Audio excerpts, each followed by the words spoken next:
comment on prépare les solutions de formation de demain? C'est ça la question qu'on se pose aujourd'hui. Et on a pensé qu'il y avait 4 drivers qui étaient importants. Le premier, c'est quelles compétences pour le banquier de demain?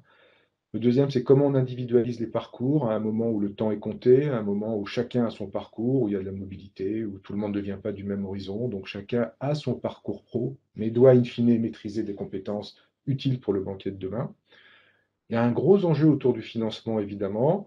Donc, quelle solution on peut proposer pour permettre le refinancement et la co-construction des projets professionnels avec les collaborateurs? Et puis, quelle modalité de co-construction on peut avoir entre nous, l'école, et vous, les clients? Comment on peut vous accompagner pour que ce qu'on fait puisse être utile et vous serve pour fabriquer les compétences du banquier de demain. Donc, on va revenir, toute la formation, tout l'échange qu'on va avoir aujourd'hui tourne autour de cette question et de ces 4 drivers qu'on a identifiés comme étant les drivers critiques pour être votre école préférée, puisque c'est notre objectif, on veut être votre école préférée.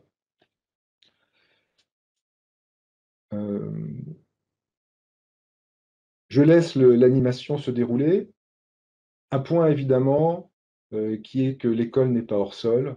Il y a une évolution de l'environnement, il y a des évolutions d'environnement qui sont très fortes, et on en tient compte dans les produits de formation. Alors, quand on regarde le site internet ou quand on lit une fiche formation ou quand on échange, ces choses-là n'apparaissent pas forcément parce que c'est dans l'intimité du produit, c'est dans la pédagogie, c'est dans ce qui se passe en salle que tout ça se matérialise.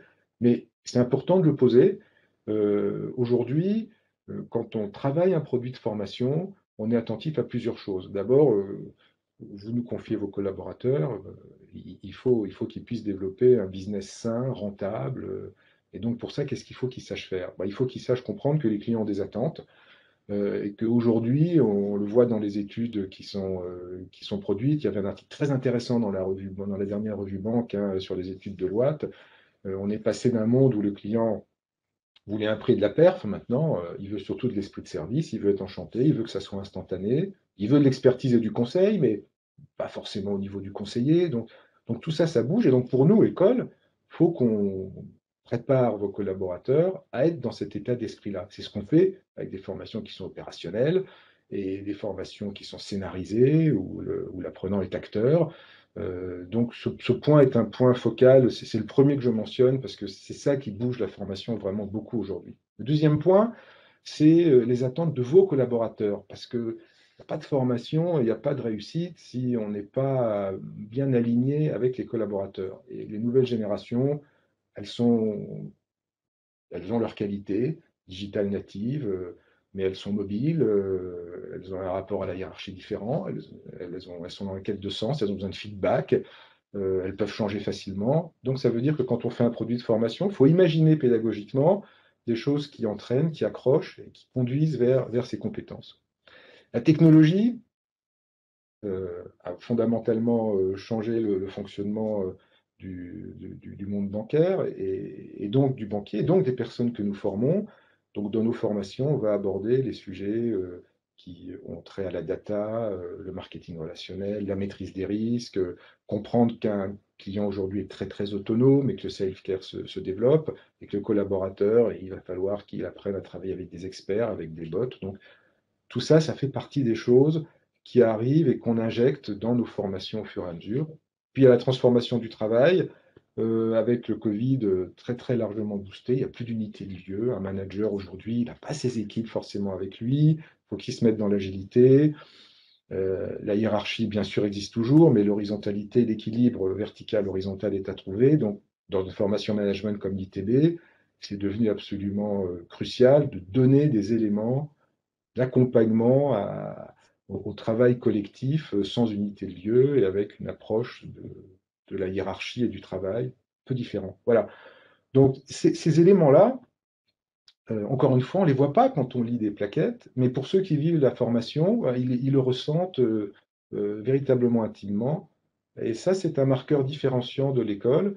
C'est parce qu'on est proche du terrain, du corps professoral, du métier des apprenants, et qu'on est capable d'orienter la pédagogie. Et puis tout ça dans un environnement que vous voyez, beaucoup de régulation, des risques qui sont importants, qui vont peut-être monter avec la fin de la crise, des enjeux de rentabilité, on fait beaucoup de crédits, mais les marges ne sont pas là, et il faut qu'un commercial apprenne à vendre autre chose qu'un prix, et ce n'est pas toujours facile, donc il y a des sujets de posture. Il y a toute cette concurrence aujourd'hui qui existe, et là aussi on l'aborde dans les formations, dans les certificats, on apporte cet éclairage sur l'environnement bancaire et la concurrence. Voilà sur ce panorama que nous voulions vous soumettre. On n'est pas dans l'objectif opérationnel, on n'est pas forcément dans la pédagogie, on est dans la compréhension de ce que nous devons intégrer pour vous faire de belles formations. Alors, il y a des nouvelles compétences, évidemment. Alors, on fait un focus. Ce qu'on vous propose, c'est qu'on fasse un focus sur les métiers de la relation client, la conformité, le management.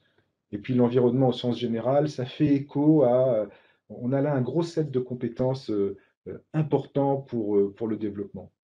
Les métiers de la relation, on va venir après sur la plateforme de solutions et les offres, mais les nouvelles compétences, on en top 3, et c'est un peu un fil rouge dans ce qu'on va développer en matière de pédagogie et d'objectifs opérationnels. Dans les métiers de la relation client, faut commencer par comprendre les attentes du client, donc avoir une bonne posture d'écoute, de conseil, dans un environnement omnicanal. Ça fait écho aux attentes qu'on a identifiées dans la slide précédente. Le conseiller, le banquier, toute personne qui a un client et tout banquier a un client doit garantir la qualité et la satisfaction. Les clients sont devenus très exigeants, ils veulent une réponse bonne du premier coup. Le conseiller doit être formé à ça, il doit le savoir. Et puis, il faut proposer des solutions qui sont adaptées et conformes. Donc, il faut maîtriser les offres et les process. Et puis, il faut vendre dans l'esprit de satisfaire le client, puis aussi de développer son business et de protéger le PNB de la banque. Donc, on voit que ce sont des métiers passionnants, mais qui ont des niveaux d'exigence maintenant élevés en termes qualitatifs, comportementaux et de maîtrise du métier.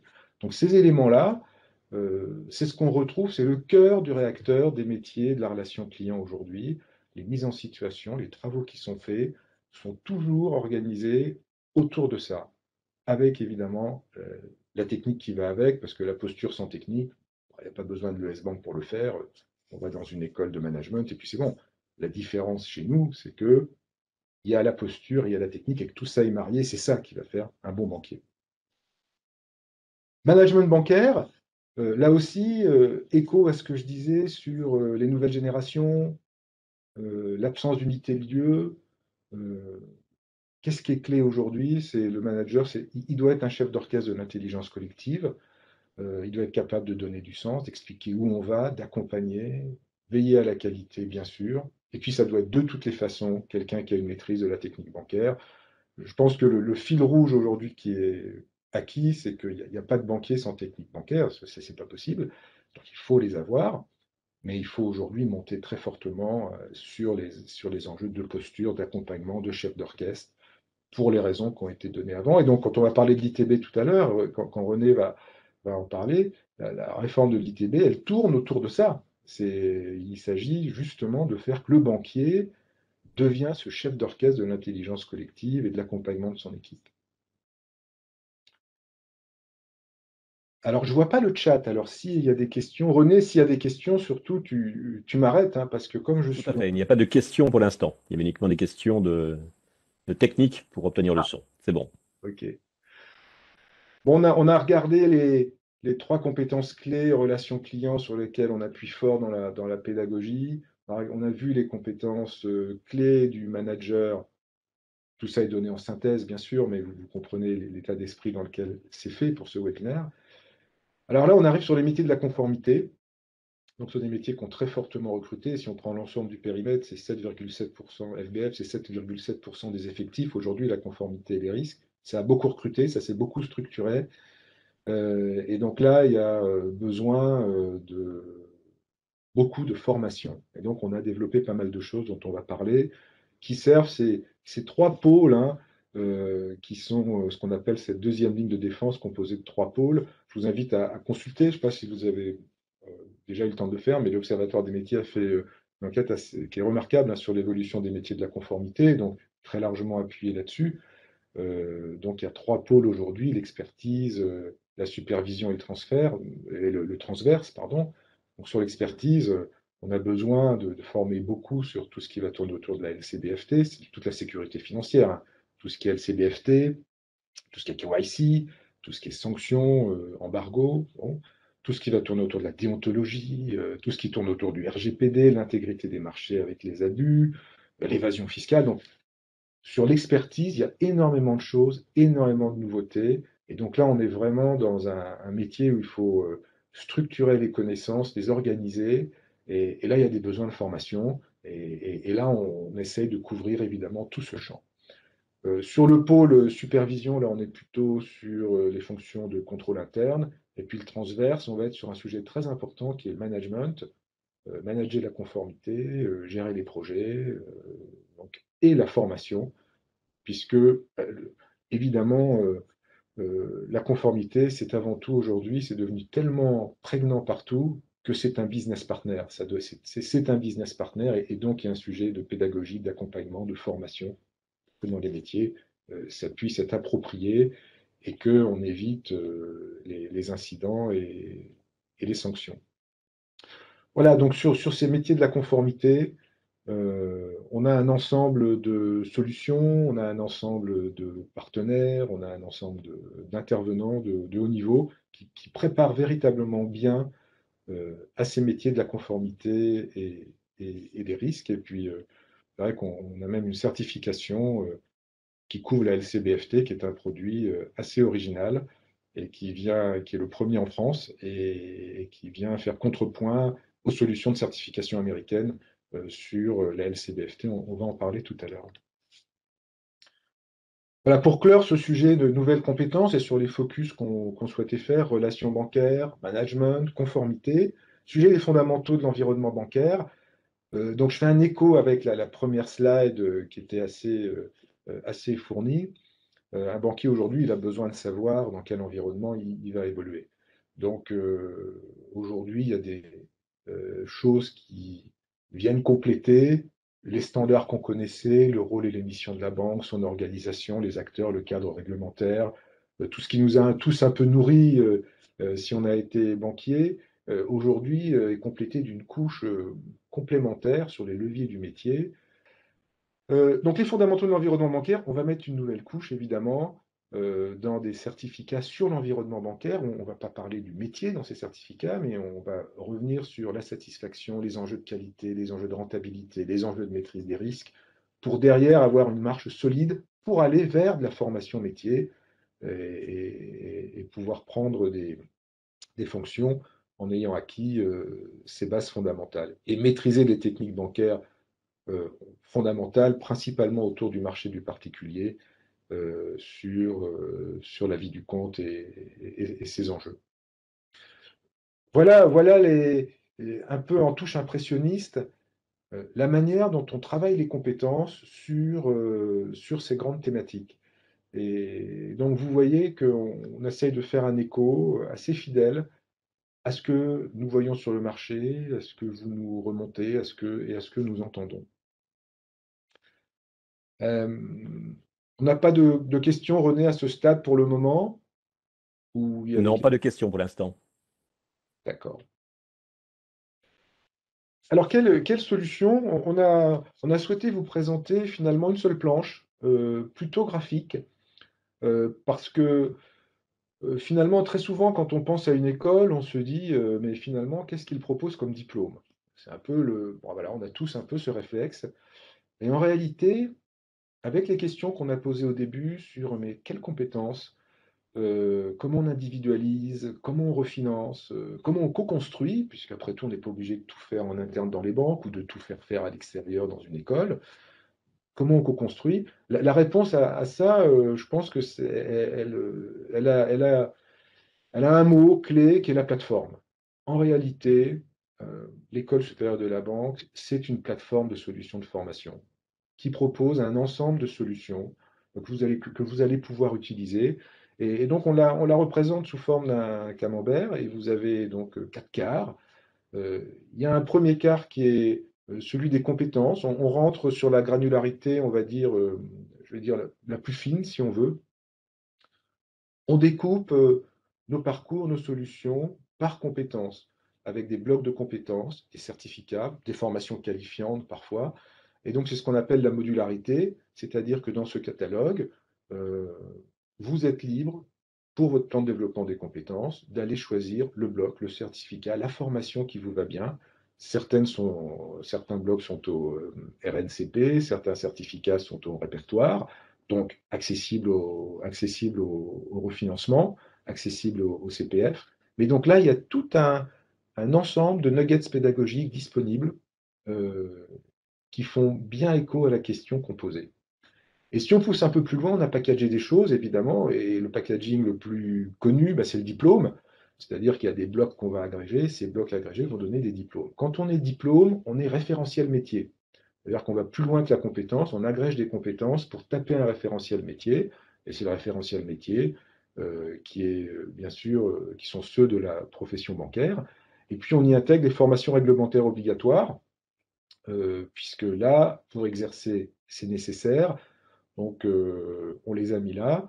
Et donc, là aussi, généralement, RNCP et répertoire spécial, et répertoire. Et donc, ça veut dire possibilité de refinancement. Donc, vous voyez cette logique, je pars du bloc du certificat, je pars de la granularité la plus fine, je modularise, je gère comme je veux, je gère dans le temps, je gère la progressivité des diplômes s'il faut, je fais ce que je veux, ou je fais du diplôme.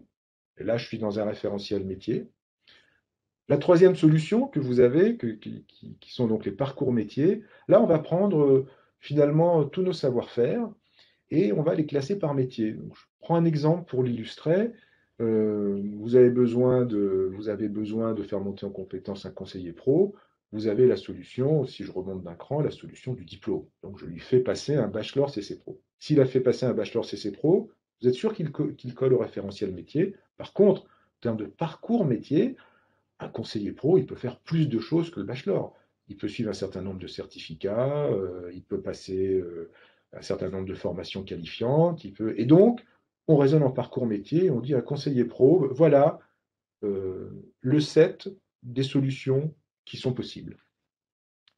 Et puis la quatrième étape, on va dire, c'est l'étape véritablement de l'individualisation. Donc ce sont les solutions sur mesure. Donc là, on va co-construire, donc écho à ce qu'on s'est dit tout à l'heure, on va co-construire des parcours métiers, mais en architecture ouverte. Donc voilà, je prends un exemple. Un établissement qui a un parcours nouvel entrant peut très bien se dire, plutôt que de construire l'ensemble du parcours, je vais prendre un bloc ou un certificat de l'ES Bank, et je vais l'intégrer dans mon parcours.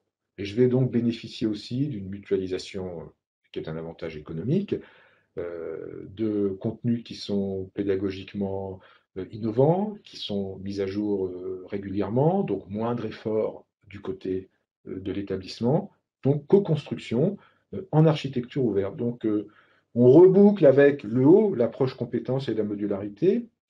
Tout ce qui est en haut, d'une certaine manière, est disponible pour accompagner vos projets de formation. Que vous souhaitiez inscrire chez nous, dans nos salles de cours, ou vous souhaitiez réfléchir à une solution de co-construction avec vous.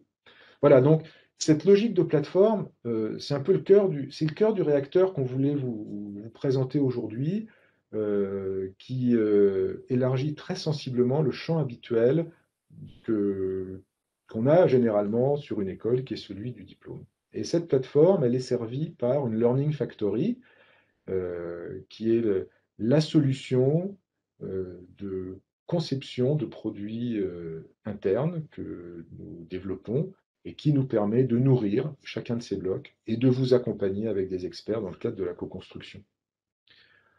Euh, voilà sur cette planche très importante et cette logique de plateforme qui fait écho à aux questions qu'on se posait au début de notre webinaire. Pour ma part, je crois que j'ai d'abord beaucoup tenu la parole. Je crois que j'ai pas mal couvert le champ. Je ne sais pas, René, si tu as des questions dans le chat. Il n'y a pas de questions pour l'instant. Tu n'as Donc, pas de je vais questions. poursuivre Ben, maintenant sur. on passe la parole. On passe donc du coup maintenant en pratique les solutions de formation. Voilà, alors bonjour à toutes et à tous. Donc, par rapport aux compétences attendues que vient de vous situer Luc, Qu'est-ce qui est possible en termes de formation? Alors, la première étape, c'est avant tout l'environnement bancaire et de comprendre l'environnement bancaire. Et là, on peut être sur des solutions qui sont soit pour faciliter l'intégration de nouveaux collaborateurs, donc pour mieux comprendre cet environnement, ou pour accompagner aussi la mobilité de collaborateurs, ou pour une meilleure compréhension quelquefois de collaborateurs qui sont dans des fonctions support ou des services justement donc du siège et qui ont besoin de comprendre aussi justement les évolutions au niveau de l'environnement bancaire. Donc pour cela, on a plusieurs possibilités. On a d'une part des certifications qui sont inscrites donc au répertoire spécifique, qui s'appelle IMB, donc intégration mobilité bancaire, et qui portent sur l'environnement bancaire, l'organisation de la banque, et qui apportent aussi les premières bases en matière de technique bancaire du particulier. Autre formation qui est proposée et qui rencontre aussi un assez grand succès, c'est le MOOC Culture bancaire, donc qui s'organise en général sur une période d'octobre à janvier et qui permet d'emmener tous ceux qui ont besoin d'actualiser ou de situer leurs connaissances de l'environnement bancaire. C'est une formation intégralement à distance et donc qui permet justement via ce MOOC d'avoir donc les témoignages de professionnels, des régulateurs, de la Banque de France, de différentes entités, mais de situer aussi justement avec différents quiz et des examens justement ce parcours. Autre approche après l'environnement, c'est tout ce qui est la partie conformité et risque.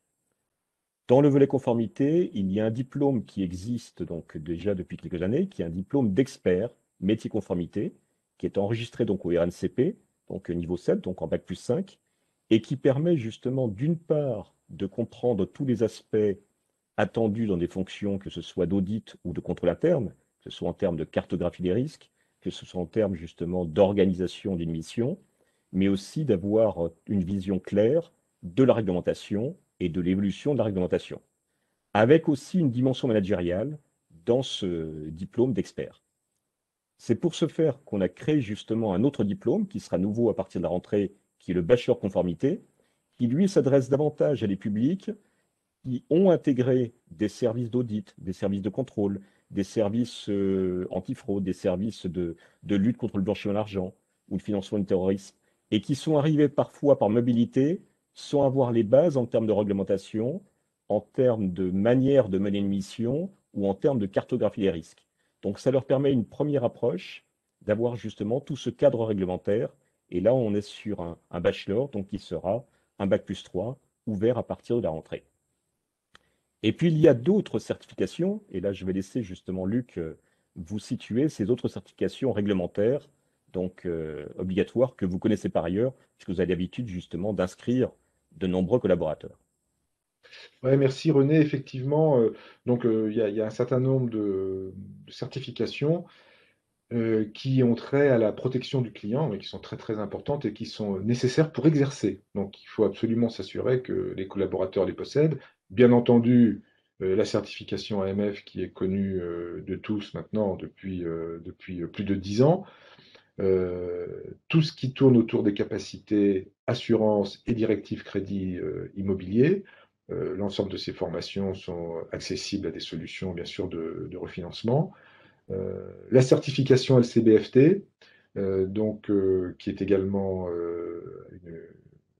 nécessaire, enfin, la formation LCBFT est absolument nécessaire tous les ans, et on a créé une certification LCBFT qui est donc un label de l'ES Bank et qui vise à faire contrepoint aux certifications qui sont des certifications principalement américaines. Et l'avantage de cette certification, c'est qu'elle est dédiée aux experts opérationnels de la lutte contre le blanchiment des capitaux et le financement du terrorisme. Et cette certification, c'est une certification qui est en ligne et c'est une certification qui apporte l'ensemble des connaissances qui sont nécessaires dans le cadre de la réglementation qui est applicable. Et donc, c'est une innovation qui est importante, qui a été présentée d'ailleurs au régulateur, et le régulateur a trouvé que c'était une excellente chose qu'il y ait en France une solution de certification qui fasse le pendant et qui personnalise un peu par rapport à ce qu'il existe sur le marché en matière de certification principalement anglo-saxonne. Le maintien des connaissances est également quelque chose qui est obligatoire maintenant. Vous le savez, pour la DCI, c'est 7 heures par an. Pour la directive assurance, c'est 15 heures. Dans le cadre de MiFID 2, il faut également avoir vérifié qu'on possède les connaissances qui sont nécessaires pour conseiller un client en matière de placement financier. Donc tout ça, ça fait un set de formation qui est quand même extrêmement important. Et c'est pour ça qu'on a créé ce que vous voyez en bas, qui est le portefeuille des formations réglementaires, dont l'objectif est d'encapsuler notamment les formations qui ont trait au maintien des connaissances pour avoir un dispositif complet qui permette de mutualiser éventuellement de l'apprentissage. Donc dans un portefeuille de formation réglementaire aujourd'hui tel qu'on le propose, on peut en mutualisant les points de formation faire une économie qui est de l'ordre de 10% sur le temps de formation qui serait théoriquement nécessaire si on faisait chaque maintien des connaissances pris isolément. Donc, optimisation du temps de formation, et ce portefeuille des formations réglementaires a vocation à s'étendre à l'avenir. Et on commence pour le moment donc avec la DCI et la DDA. Donc, vous voyez beaucoup d'obligations pour la formation et à la protection des clients et beaucoup d'initiatives avec la certification LCBFT, donc qui est une innovation très importante en France, et le portefeuille des formations réglementaires qui permet d'ouvrir sur le dossier, mon dossier individuel, mon carnet de vaccination en matière de formation réglementaire, et qui va donc s'enrichir. Voilà René, je te Merci repasse Luc. peut-être la parole et on... Alors après l'environnement donc, et la conformité, deux autres aspects, justement le management et la relation client. Et j'en profite pour indiquer donc qu'on accompagne bien sûr l'ensemble des banques françaises. Et donc on a été créé à l'origine en 1932 donc, par la profession, donc, qui est aujourd'hui toujours au conseil d'administration justement de l'ES Bank. Mais on accompagne aussi à l'international, puisqu'on est présent dans une trentaine de pays. On accompagne notamment donc, sur différents cursus spécifiques. Ce qui veut dire que sur des sujets de conformité qu'on a pu voir précédemment, il existe aussi des cursus spécifiques à l'international, donc qui se retrouvent. Par contre, des cursus communs, par exemple sur le management, qu'on retrouve aussi bien en France qu'à l'international, c'est d'une part accompagné sur la formation de manager, mais aussi accompagné sur la formation de manager de manager. Alors le premier diplôme, qui est un diplôme qui existe depuis les années 50, et donc qui a été régulièrement retravaillé, remanié, et la dernière réforme remonte à 2018, c'est justement l'ITB, management bancaire, qui a vocation donc à former des managers, quelles que soient les unités, les services, les directions où ils vont manager. Donc aussi bien pour des managers commerciaux que des managers justement donc au niveau du siège ou de fonctions support. L'important était qu'ils aient une compréhension commune justement de l'environnement. Donc la première étape et le premier bloc de compétences, c'est justement piloter l'activité bancaire dans un contexte de transformation économique, sociétale et technologique. Et là, c'est le bloc le plus important et qu'il leur donne justement donc tous ces éléments, sachant que chaque journée de cette formation se fait dans le déroulé d'une journée de travail que peut rencontrer un manager. Et donc, au fil de cette journée, d'identifier justement les problématiques, les enjeux et les réponses possibles en la matière.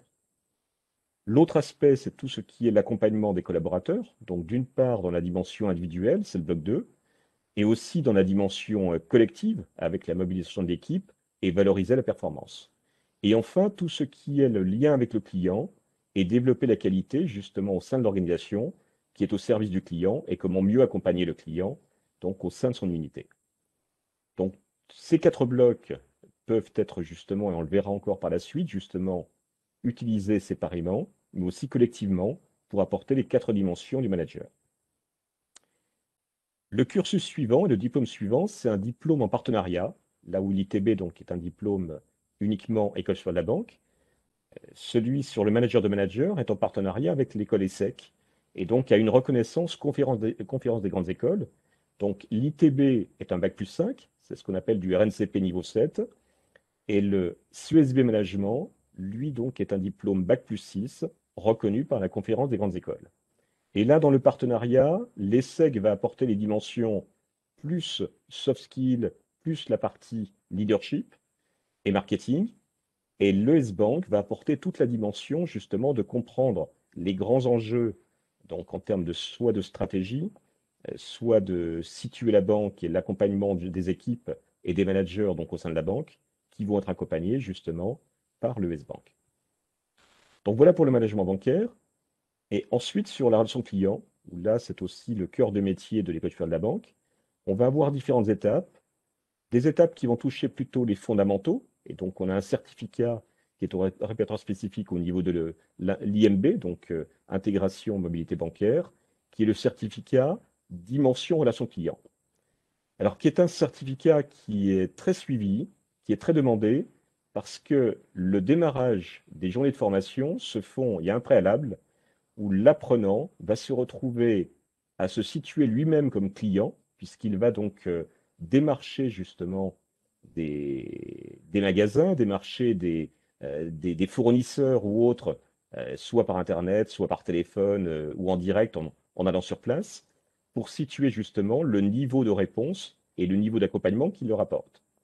Et c'est justement en se situant et en décodant la manière dont s'est passée cette relation avec ses fournisseurs qu'il peut mieux situer l'attendu d'un client et la posture que peut avoir un client, et donc la posture aussi que devrait avoir le banquier vis-à-vis de ce client.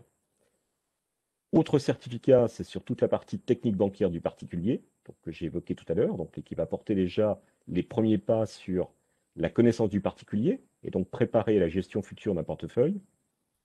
Et puis bien sûr, un diplôme déjà très connu, qui est le BTS Bank. Et ensuite, on a des diplômes qui sont plus dans le perfectionnement. Et là on a un niveau bachelor, donc du bac plus 3, donc pour aller davantage sur le patrimonial, et donc conseiller patrimonial agence, ou davantage sur la connaissance de la clientèle de professionnels. Et donc là, c'est le bachelor justement sur le professionnel, ou la licence expert, qui elle se fait en partenariat avec des universités et qui permet d'avoir d'autres dimensions, une dimension plus complète sur le particulier. Sachant, je ne l'ai pas indiqué ici, mais qu'il y aura aussi un nouveau diplôme qui sera proposé à compter de 2022. C'est le bachelor banque omnicanal que nous pratiquons déjà en alternance et pour laquelle nous sommes en réflexion actuellement pour l'ouvrir à partir de 2022, justement, en formation continue. Sachant que là, on est beaucoup dans la posture commerciale à distance et c'est un élément qui est intéressant et important aujourd'hui avec la crise sanitaire notamment que nous connaissons. Enfin, on a les diplômes d'expertise, donc soit sur l'entreprise où il y a un master en partenariat avec l'IUP de Caen. On a aussi le CESB expert patrimonial qui a été renouvelé donc cette année, donc, et qui a été renouvelé donc pour 5 ans au niveau de ce diplôme, donc expert patrimonial, et qui existe depuis 91 et qui accompagne justement donc sur le patrimonial, soit pour la clientèle de particuliers, mais aussi le patrimonial pour la clientèle des chefs d'entreprise. Enfin, et c'est la nouveauté de l'an dernier, c'était sur l'immobilier, puisqu'on a mis en place un master immobilier en partenariat avec Sciences Po, qui comprend 6 blocs de compétences. Et de ce master, on peut décliner uniquement aussi les 3 blocs de compétences qu'assure le S-Bank dans ce master, qui peuvent permettre un certificat immobilier corporate. L'objectif, c'est de mieux comprendre tout ce qui touche la financiarisation de l'immobilier aujourd'hui, soit en termes d'investissement, mais aussi en termes justement de financement, et d'autre part d'intégrer les évolutions, donc les évolutions liées à la transition énergétique, liées aussi à l'évolution du digital dans l'immobilier, et de nouvelles ingénieries en la matière. Donc voilà la palette donc, dans le cadre de ces 4 thématiques justement de ce qui se retrouve au niveau du diplôme. Et maintenant, je vais vous présenter la manière quelque part d'arriver à ces certifications ou d'arriver justement à ces diplômes sur le slide suivant. Donc on peut arriver de différentes manières donc, sur un diplôme. Il y a une manière qui est très connue, que vous connaissez et que vous pratiquez le plus, qui est bien sûr par la formation. Donc où on va se former donc, sur l'ensemble du cursus, et donc passer un examen et obtenir une certification.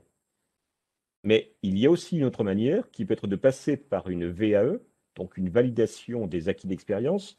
La loi aujourd'hui sur la VAE indique que toute personne qui a 1 an d'expérience peut, si elle identifie une certification qui fait sens par rapport à son expérience, peut demander justement à une démarche de VAE, donc à mettre en place une démarche de VAE, donc par rapport à cette expérience. Donc par rapport à ceci, donc il y a justement plusieurs possibilités en la matière, et donc dans cette démarche de VAE, ça va être une présentation justement de la démarche, et par la suite, justement, si la démarche est retenue, donc s'il y a bien l'expérience suffisante, il va y avoir donc une certification qui va pouvoir s'organiser après la production d'un dossier de preuve et après justement le passage devant un jury. Et puis enfin, l'autre élément qu'a évoqué tout à l'heure Luc, c'est le côté modulaire, puisqu'on peut certifier non pas l'ensemble, mais aussi certifier chacun des blocs et suivre des blocs séparément, et petit à petit, justement, par rapport à chacun des blocs, obtenir la certification, avoir cette validation par rapport aux épreuves, et donc passer à d'autres blocs au fil de son parcours professionnel, au fil de ses besoins. Merci René. Je vois dans le chat, il n'y a pas de questions pour le moment. N'hésitez pas, hein, n'hésitez pas, c'est important qu'on puisse vous apporter des éclairages, qu'on puisse échanger. Donc on a traité notre set de questions, comment on peut accompagner, qu'est-ce que c'est que la plateforme, les solutions concrètes, les titres, les diplômes, le processus de certification. Et on souhaitait également vous parler de la pédagogie. Vous vous souvenez qu'au début du webinaire, on a parlé de nos apprenants et de cette nouvelle génération, de la manière dont on apprend aujourd'hui, de l'innovation pédagogique. Et donc, on voulait vous donner quelques exemples de la manière dont concrètement aujourd'hui, on travaille la pédagogie pour atteindre les objectifs dont on a parlé depuis le début du webinaire. Et je vais tout de suite passer la parole à Martine, qui est avec nous, qui est donc directrice adjointe de la pédagogie à l'ES Bank, et qui va pouvoir apporter son éclairage. Martine, je te passe la parole. Merci Luc, merci René. Donc je prends effectivement le relais et je vais essayer de zoomer avec vous sur les dimensions pédagogiques qui aujourd'hui sont mises en œuvre au sein de l'ES Bank et plus précisément au sein des formations que les apprenants peuvent vivre.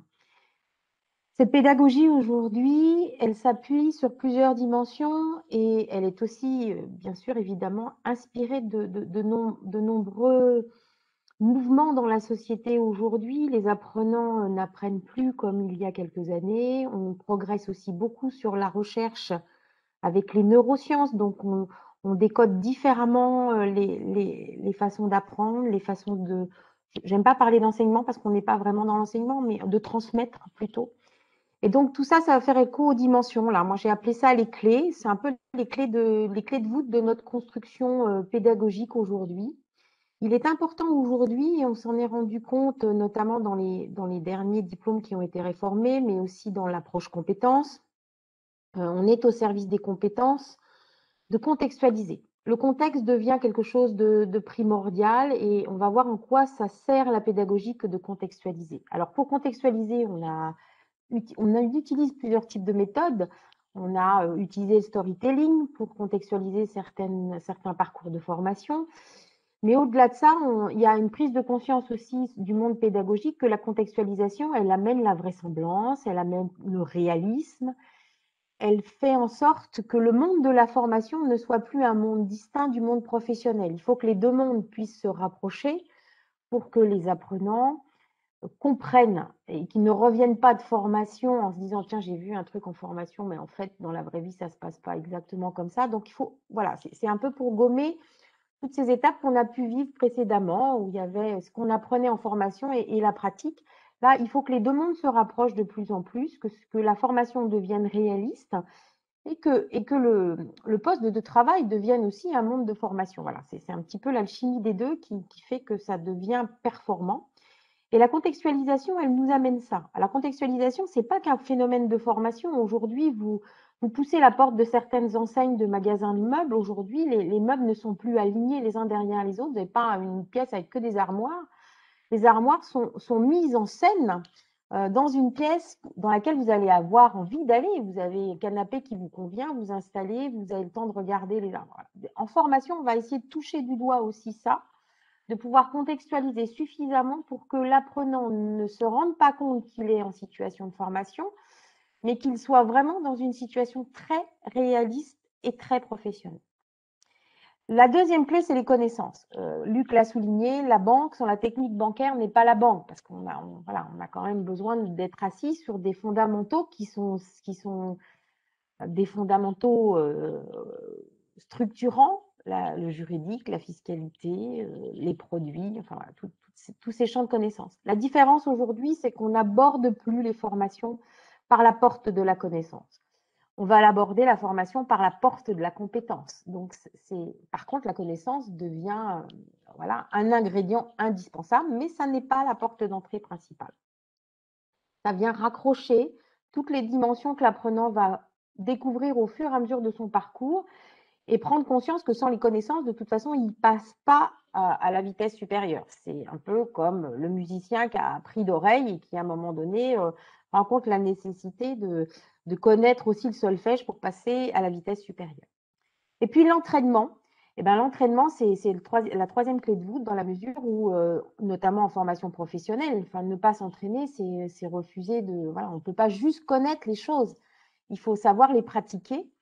Et tous les univers pratiquent l'entraînement, les sportifs s'entraînent, les astronautes s'entraînent, les pilotes de ligne s'entraînent, les grands groupes hôteliers qui travaillent la relation client s'entraînent aussi à la posture commerciale. Enfin, l'entraînement est vraiment l'endroit où l'apprenant va pouvoir décoder, comprendre, prendre conscience, réaliser. Voilà, donc tout ça, c'est important.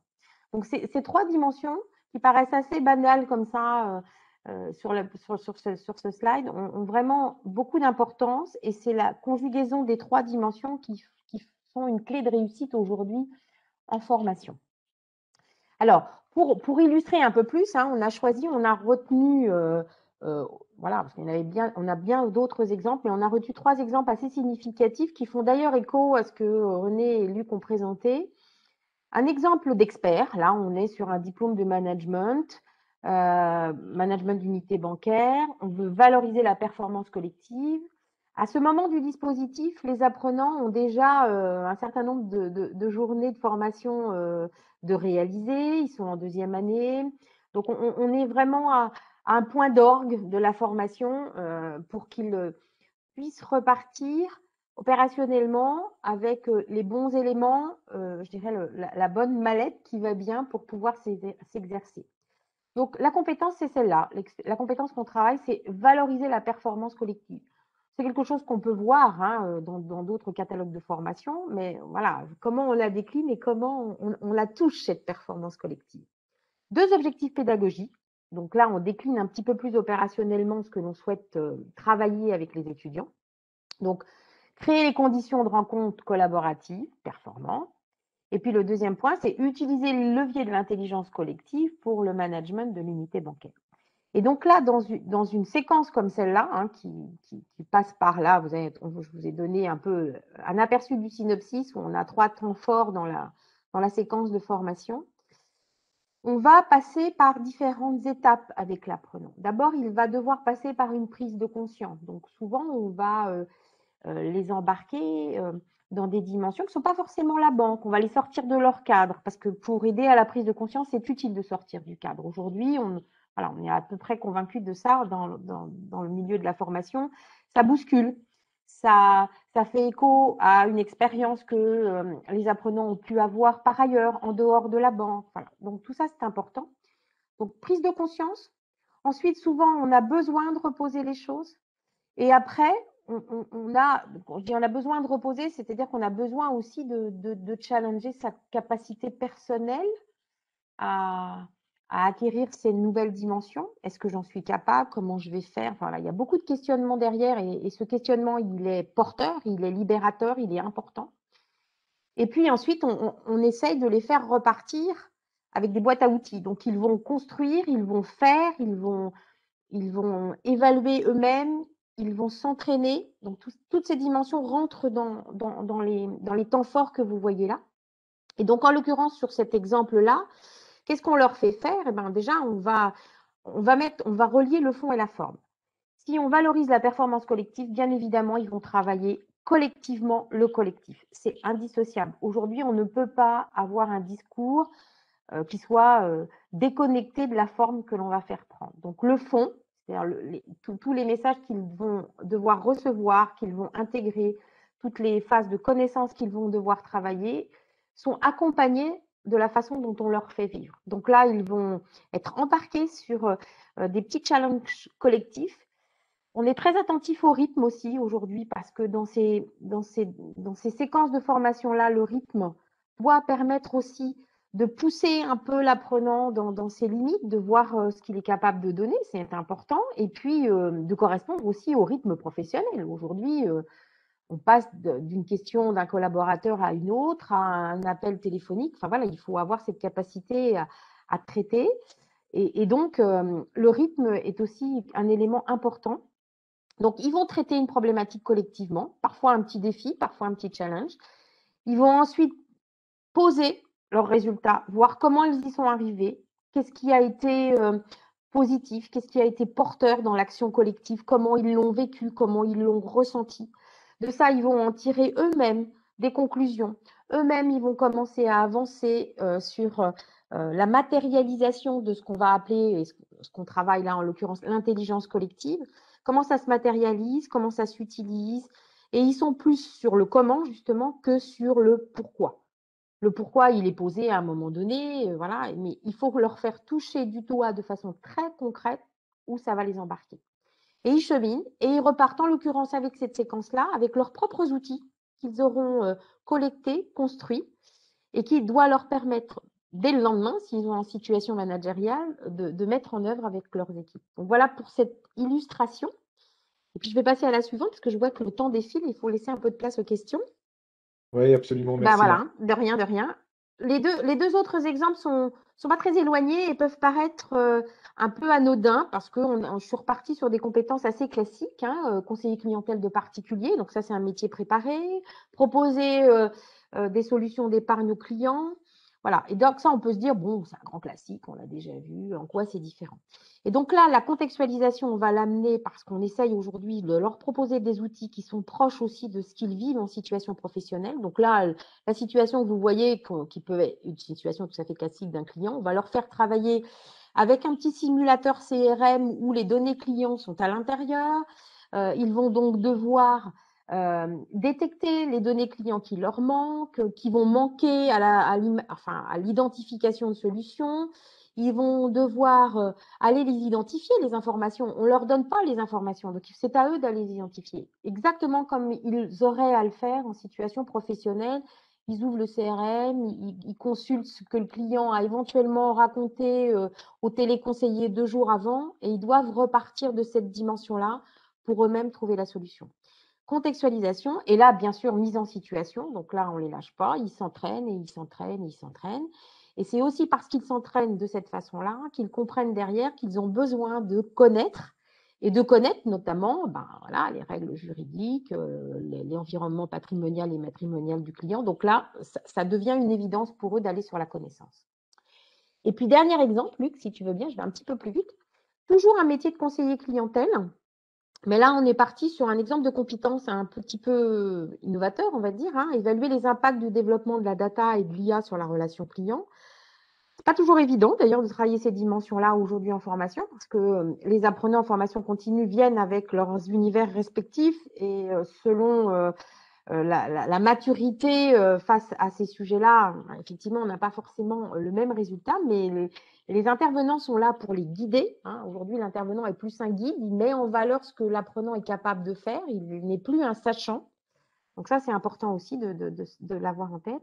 Et donc là, l'objectif, c'est de relier l'importance de la qualité de la data et des usages opérationnels. Comment je fais le lien justement entre cette théorie, entre ces nouvelles pratiques et mon usage au quotidien. Et là, je vous ai mis 2 exemples de travaux qu'on leur demande de réaliser. Et on est encore dans le pourquoi, et on est encore dans l'exemple, et on est encore dans des travaux très opérationnels où on les met en mode simulation. Donc, pourquoi la qualité des données est primordiale dans une banque? Donc ça, on engage la réflexion, prise de conscience toujours. Et puis ensuite, on va les faire travailler des exemples pour lesquels ils devront se rendre compte que la qualité, elle est incontournable et indissociable de la donnée. par exemple. Et le deuxième travail effectué, c'est toujours pareil, on est sur une réalisation plus là, poste comptable, bilan d'une banque, rentabilité. Mais en quoi, effectivement, la big data telle qu'elle s'est développée et qu'elle continue à se développer aujourd'hui est un élément de valeur de l'entreprise et comment cet élément de valeur aujourd'hui se traduit opérationnellement dans leur propre compte. Donc, par exemple, sur cet objectif-là, on peut avoir un public un peu varié en formation et croiser les regards là-dessus, c'est extrêmement important parce que justement, ça provoque de l'ouverture sur le sujet. Ça rend très concret dans les échanges ce que la big data peut amener dans les métiers de la relation client aujourd'hui en tant que conseiller clientèle. Et ça contribue aux prises de conscience. Donc, vous voyez, on fait toujours cette espèce de boucle-là pour amener les trois dimensions qui sont très importantes si on veut dire que la compétence est acquise et qu'ils sont montés en compétence. Et enfin, j'avais fait une petite synthèse, Luc, si tu veux bien, sur les dimensions justement qui sont nos axes aujourd'hui sur lesquels on s'appuie, c'est-à-dire qu'on cherche en permanence à donner du sens, mais ça, Luc et René l'ont aussi signalé, faire le lien entre la partie professionnelle et le monde de la formation qui ne doivent plus être deux mondes différents. Travailler le fond et la forme parce qu'il faut être aligné en termes de propositions de formation et pour l'étudiant, ça contribuera à lui donner du sens. Et puis, bien sûr, travailler à la fois les solutions techniques et la posture. Mais ça, Luc l'a souligné plein de fois. Aujourd'hui, ça n'est plus dissociable. On ne fait pas de la technique pour de la technique. On ne fait pas de la posture pour la posture. On fait l'alchimie des deux. Et puis, l'entraînement, parce que voilà, plus on s'entraîne, meilleur on est. Plus on joue d'un instrument, plus on est meilleur. Je m'arrête là et je vous laisse parce qu'il y a quelques minutes pour les questions quand même. Oui, Voilà, je vais répondre à quelques questions, parce que C'était dans le le chat sprint sont arrivées final. quelques questions. Merci Martine, Donc, vas-y René. il y a deux questions qui portent sur la VAE, donc qui sont sur le déroulement de la VAE. Donc, j'avais apporté quelques éléments tout à l'heure, mais je vais repréciser. Donc, en fait, toute personne qui identifie qu'une certification, justement, peut correspondre à son expérience, et au moins un an d'expérience, peut nous adresser, justement, si c'est une certification pour laquelle nous sommes certificateurs. Donc, par exemple, sur l'ITB, nous sommes certificateurs. Sur donc, les bachelors, nous sommes certificateurs. Par contre, sur le BTS, qui est un diplôme d'État, là, c'est au niveau de l'État, donc au niveau du ministère de l'Éducation nationale, qui est le certificateur, ou la licence, c'est l'université qui est certificateur. Mais sur nos diplômes, donc il suffit d'envoyer un courrier avec justement donc son CV et en indiquant justement que vous souhaitez faire une démarche justement de VAE. Et ensuite, on va vous demander donc des éléments complémentaires pour bien situer la cohérence entre votre parcours et puis les éléments donc qui se retrouvent en termes de compétences sur le référentiel donc de cette certification. Alors, d'autres questions qui portaient notamment sur la différence entre le titre, donc sur des titres certifiés. Voilà, je retrouve la question. Voilà, donc il y avait une question donc Quelle est la Différence entre différence entre voilà, un entre un diplôme et un diplôme et un titre titre certifié? certifié. Alors, En fait, le diplôme, il émane d'une entité, que ce soit une école ou une université. Donc, toute école, toute université peut tout à fait faire créer et donc dispenser donc, et former sur des diplômes. La différence avec le titre certifié, c'est que là, on est dans une reconnaissance qui va être faite, et cette reconnaissance, aujourd'hui, elle est faite par France Compétences, donc qui va situer donc, au niveau donc, de chacune des certifications son niveau, d'une part, de qualification, et puis aussi donc tout ce qui est les activités et les blocs de compétences qui se retrouvent dans cette certification. Donc là, quand on est sur ce côté certifié, et quand on vous parlait de RNCP, c'est vraiment que ça a été homologué au niveau justement de cette reconnaissance en termes de compétences. Il y a une cohérence entre les activités poursuivies, ce que Martine vous présentait, les activités du métier, les compétences attendues et la formation qui est assurée dans le cadre de cette certification. Alors, on a aussi une question sur la durée de la certification. Alors, ça peut être très variable.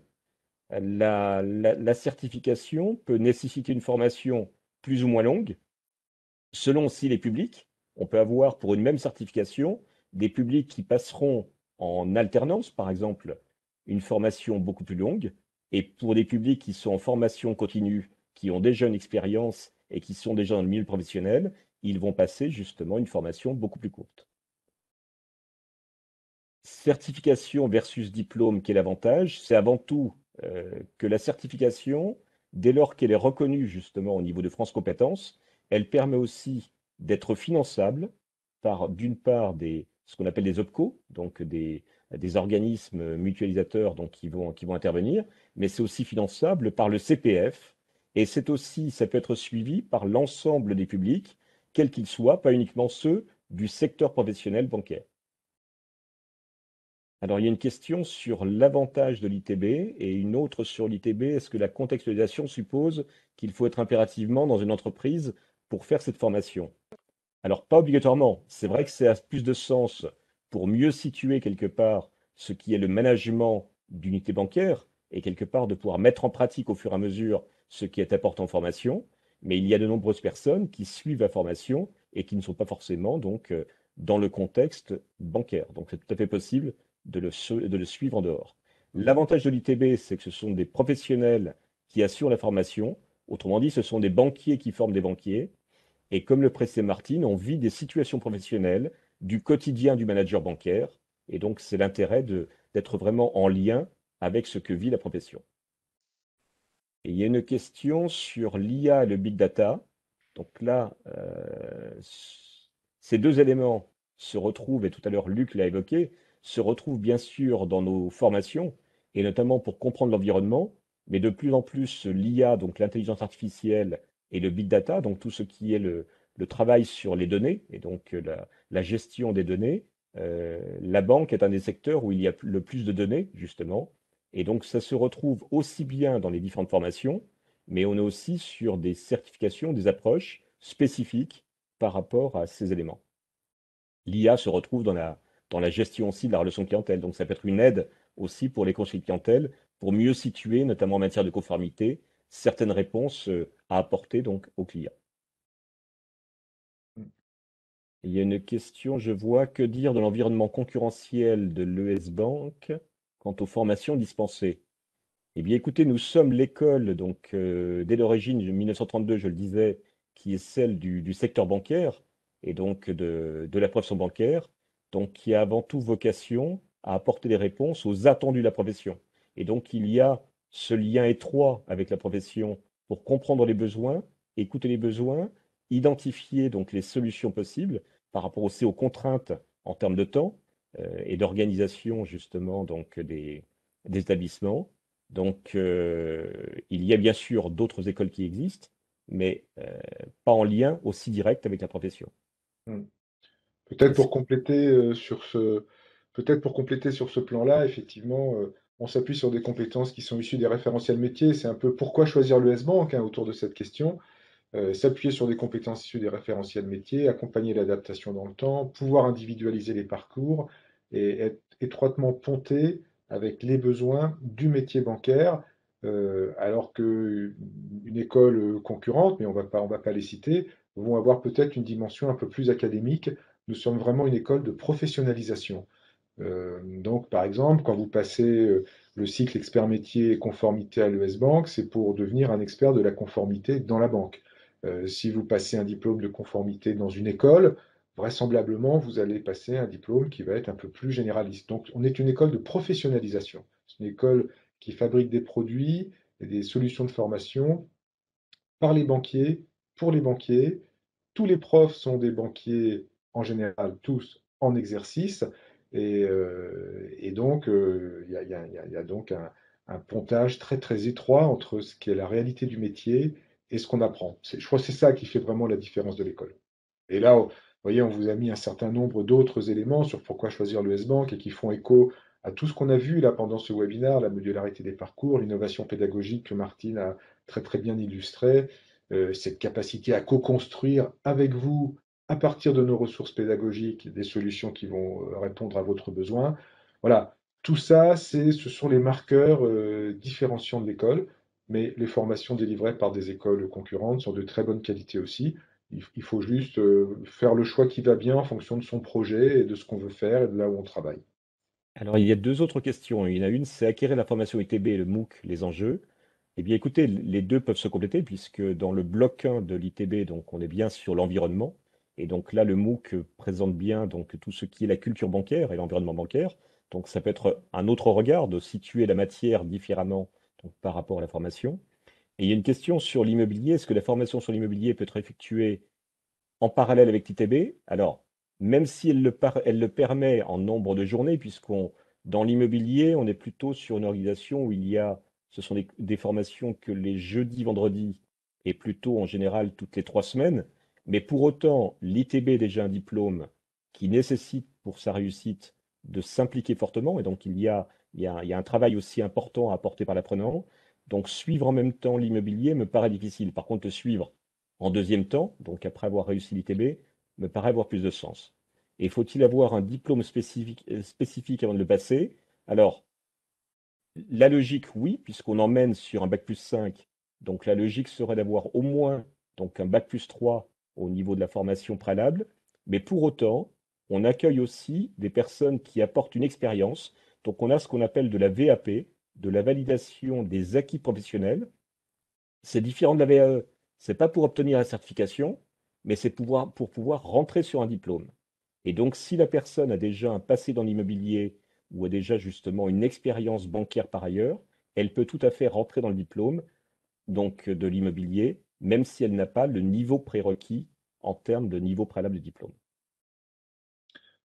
Voilà, je Est-ce crois qu'il y a qu'on a. d'autres questions peut-être Là, Il il y a est celle qui est en chat. Je ne sais pas s'il y a 12h40. d'autres questions que voudraient poser des interlocutrices ou interlocuteurs On peut en prendre encore direct. une question éventuellement. Il est 12h40, on a dépassé, c'est important. Tu avais une question, Luc, sur la présentation, tu vas la transmettre ou pas? Parce que Oui, oui, oui, oui, oui, d'accord, comme ça. j'ai répondu à Caroline D'accord, Ciampi, ok. effectivement, oui, oui, bien sûr.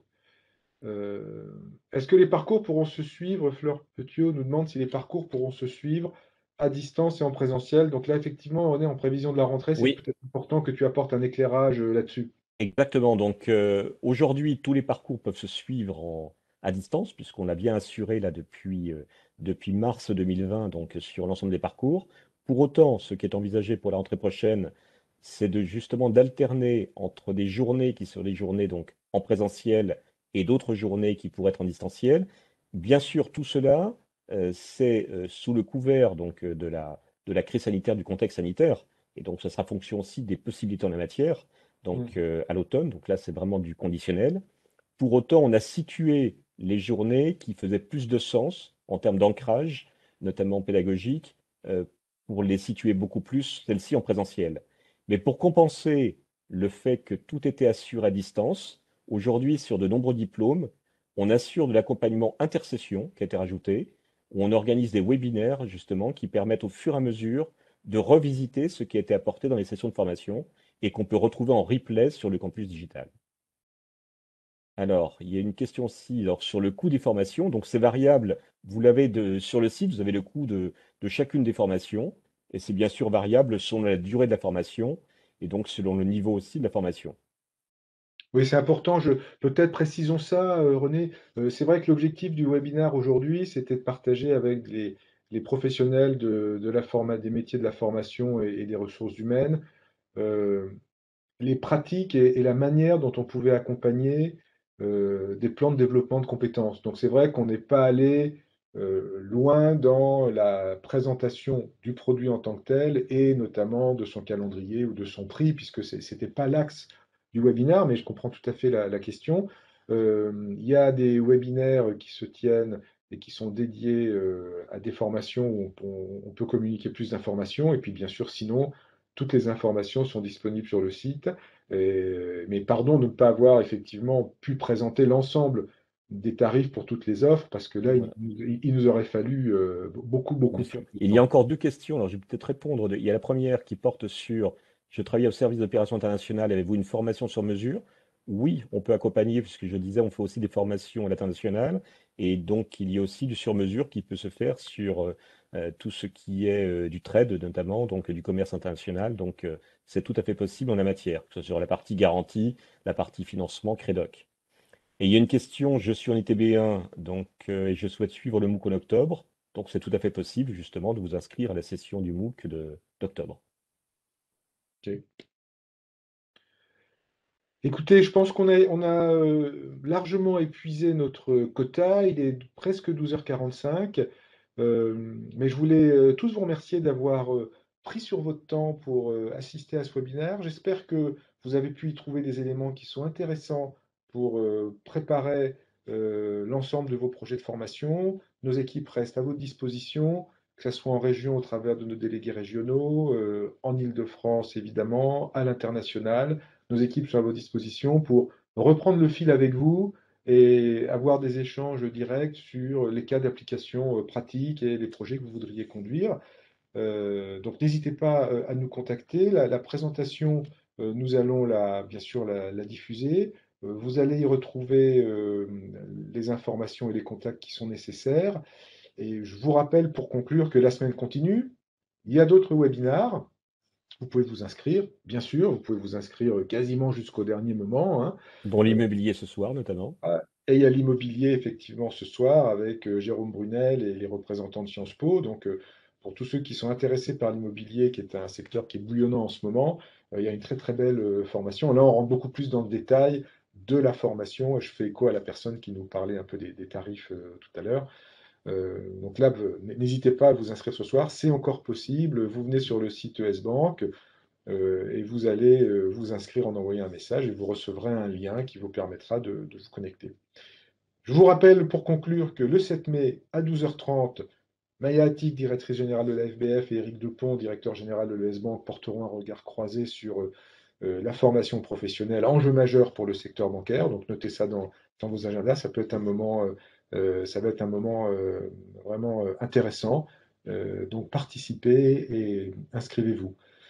Voilà.